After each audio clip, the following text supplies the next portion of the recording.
दहेज, समाज क्या कहेगा। हमें तो आपकी बच्ची पसंद आ गई है।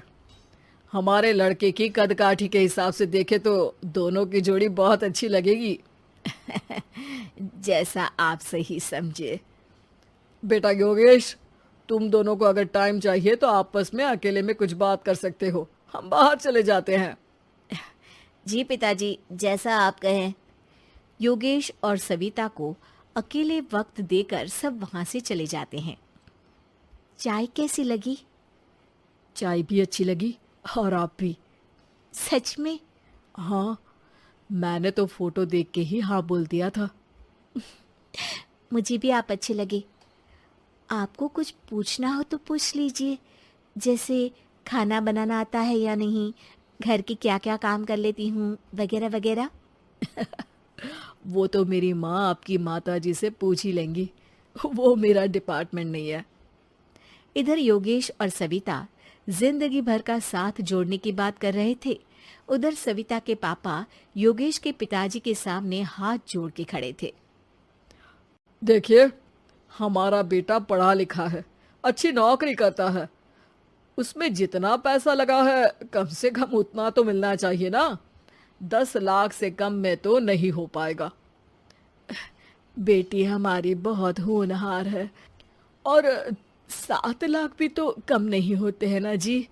अगर आप हमारी बेटी को शादी के बाद काम करने देंगे तो 3 लाख तो 6 महीने में ही कमा लेगी। हमारे घर में ये सब नहीं होता। औरतें घर संभालती हैं और आदमी बाहर के काम।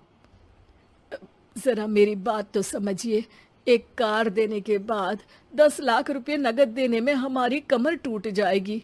और इसके अलावा टीवी फ्रिज तो देना ही पड़ेगा।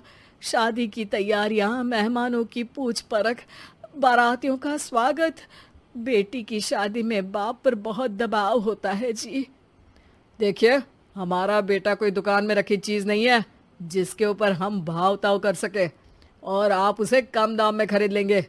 10 लाख से एक भी रुपया कम नहीं होगा। ठीक है, जैसा आप कहे जी, पर आधा पैसा अभी और आधा कन्यादान के वक्त दे देंगे। अरे, इसमें भी किश्त मांग रहे हैं आप? हमने तो सोचा था कि अच्छा परिवार होगा आपका। अच्छा ही परिवार है देवनाथ जी, पर पैसों की थोड़ी तंगी है ना, वरना सब ठीक ही है हमारे परिवार में जी। देवनाथ वहां से अपने बेटे योगेश को लेकर चले जाते हैं और कुंडली मिलवाई जाती है। 36 में से 32 गुण मिलते हैं। जल्दी शादी का मुहूर्त भी निकल आता है। अब कन्या को बुलाइए। आओ बेटी, यहाँ बैठो। योगेश की बाई और। मंत्रोच्चार शुरू करते हैं। मंगलम भगवान विष्णु मंगलम गरुड़ध्वजा मंगलम। सविता के पापा सविता और योगेश के बीच में जाकर बैठ जाते हैं। बेटी, तेरी माँ को यहाँ बैठना था, पर तेरी विदाई नहीं देखना चाहती होगी शायद, इसीलिए पहले ही चली गई। बाबा, हंसी खुशी का माहौल है, रोने का समय तो विदाई के वक्त होता है ना, तब ये इमोशनल अत्याचार कर लेना। अभी तो मुस्कुराइए, कैमरा आसपास ही है। तभी पीछे योगेश के पिताजी आ जाते हैं। अभी तक पैसे नहीं आए आपके यहाँ से?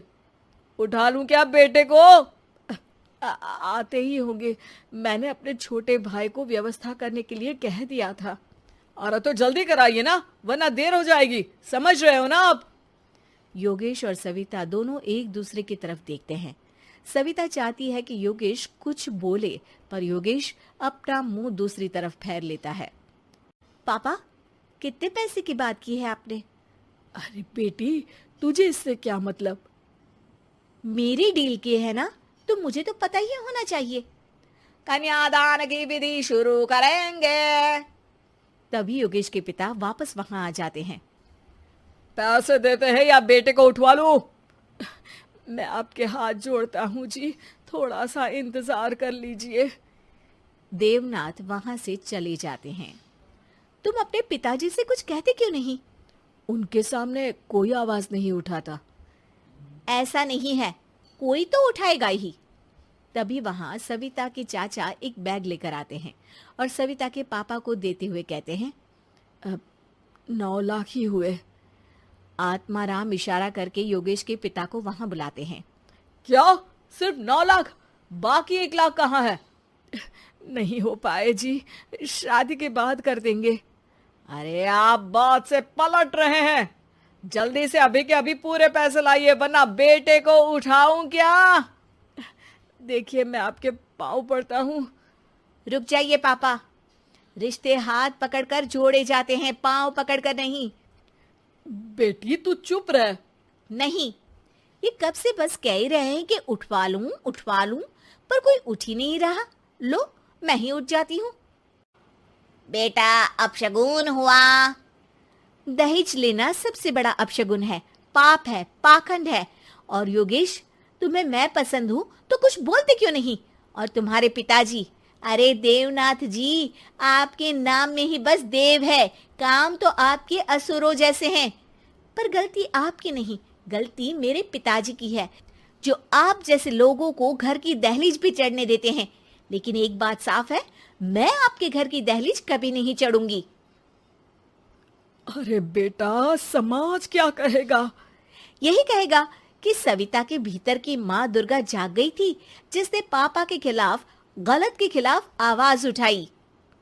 आसपास के लोगों ने जोरदार तालियां बजाई। समाज की तालियों से पता चला कि समाज क्या कहेगा। समाज ने सविता की बात को स्वीकार भी किया और उसको अपने सर आंखों पर भी बिठा लिया।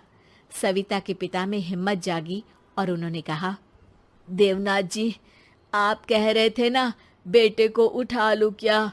उठा लीजिए। हमारी बेटी को आपका लड़का पसंद नहीं है और हमें आप